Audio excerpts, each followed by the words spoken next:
Y aquí estamos revisando un Walkin Cooler. Okay, this is a Walkin Cooler we're checking. That's basically icing up.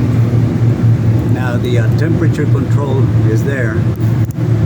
And this connection here, this is the probe that detects the temperature. It always needs to be near the evaporator, because if it's way too far, by the time it detects the temperature, this will be completely iced up. You don't want that.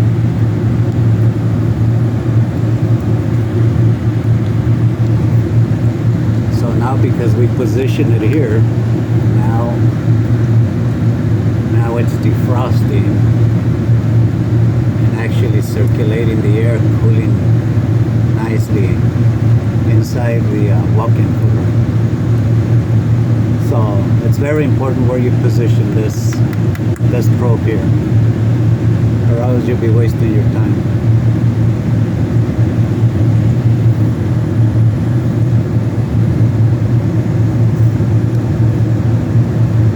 Now, positioning this probe here from the defrost timer is very important. But you can always have a defrost timer up on the roof that will stop the compressor, and you can set the times whether to turn it off at night or anytime during the day for like 30-minute cycles.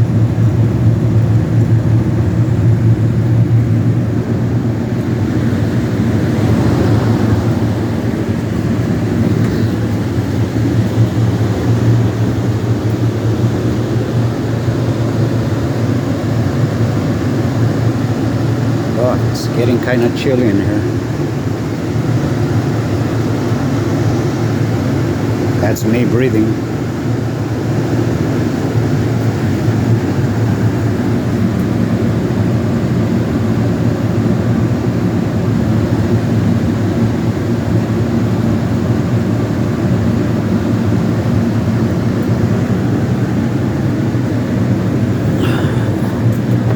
Well, we got bread in here. We got some tamales.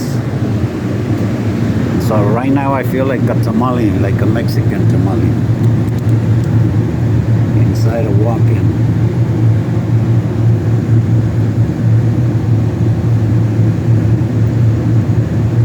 If you have any other questions regarding this equipment or any other equipment, leave your questions below, and we'll answer them for you. Probably even make a video of it if we don't have one. That's the purpose of this, to help people get the right information.